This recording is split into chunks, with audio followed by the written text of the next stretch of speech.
इन flow state में ये pre frontal cortex slow हो जाता है और ब्रेन का हिपोकैम्पस यानी कि main learning part hyper active हो जाता है। इस मोमेंट पे जो भी आप पढ़ते हो वो आपके दिमाग में क्लैरिटी के साथ फुल एफिशिएंसी के साथ फीड होना शुरू हो जाता है। तो यही मूवमेंट को कहते हैं हम लोग फ्लो स्टेट। आपने कॉन्शियसली कुछ भी नहीं किया, आपने जान के कुछ भी नहीं किया, बस आपका ब्रेन उस स्टेट में एंटर कर गया। तो बस अब आपको इस फ्लो स्टेट में एंटर करना सीखना है खुद से।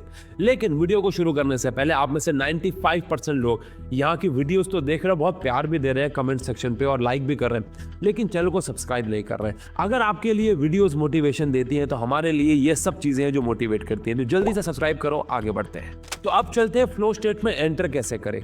देखो, फ्लो स्टेट में एंटर करने के कुछ तरीके मैं बताता हूँ, लेकिन पहले ये जान लो फ्लो स्टेट के अंदर जबरदस्ती एंटर नहीं किया जा सकता।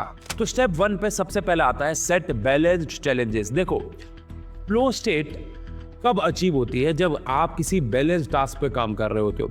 अगर आपने कोई बहुत इजी टास्क कर रहे हो जो कि बहुत बोरिंग है तो आप बोर हो जाओगे, लेकिन अगर आप कोई बहुत डिफिकल्ट टास्क कर रहे हो तो आप एंजाइटी में आ जाओगे। यानी कि बहुत इजी टास्क और बहुत डिफिकल्ट टास्क ये दोनों ही बैलेंस्ड चैलेंजेस में नहीं आते हैं। तो जहाँ पे लेवल थोड़ा सा चैलेंजिंग तो हो लेकिन डुएबल हो, मतलब आप वो कर सको, वो वाला जो जोन होता है ना, वो फ्लो स्टेट में एंटर करने वाला जोन होता है। मतलब उस स्टेट में आप सबसे इजीली फ्लो स्टेट में एंटर कर सकते हो। अगर आप बहुत बोरिंग टास्क कर रहे हो, मुश्किल है फ्लो स्टेट में जाना। बहुत ज़्यादा मुश्किल टास्क कर रहे हो, बहुत मुश्किल है फ्लो स्टेट में जाना।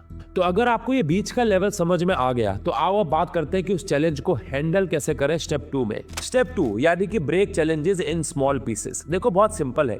बड़े और खतरनाक चैप्टर्स को एक साथ मत उठाओ, मैनेजेबल पीसेस में तोड़ के पढ़ना स्टार्ट करो।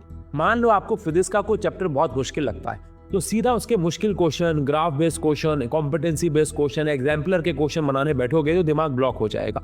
तो सबसे पहले एनसीईआरटी या कहीं से भी जहाँ से भी आप चैप्टर पढ़ते हो बेसिक लेवल पे पढ़ लो उसका एक हिस्सा। उसके बाद एनसीईआरटी के बैक एक्सरसाइज के क्वेश्चन बनाओ, जिससे कि आपको क्या होगा, धीरे धीरे आप थोड़ा सा चैलेंजिंग काम दे रहे हो अपने आप को। 10 से 15 मिनट लगेंगे दिमाग को वार्म अप होने में और कहीं ना कहीं आप हैबिचुअल हो जाओगे फिजिक्स पढ़ने के। तो जैसे ही आप 3-4 क्वेश्चन 5 क्वेश्चन सॉल्व कर लोगे, आपको रियलाइज खुद से होने लगेगा कि आप फ्लो स्टेट में आ गए हो। उसके बाद अगर आप टफ क्वेश्चंस भी बनाओगे, यही तो खूबसूरत बात है कि फ्लो स्टेट में टफ चीजें भी आसान लगना शुरू हो जाएगी। तो जब आप छोटे छोटे पीसेस सॉल्व करके अपने दिमाग को एक रिदम दे देते हो, उसके बाद डिफिकल्ट टास्क पे जाना भी बहुत ईजी हो जाता है फ्लो स्टेट में।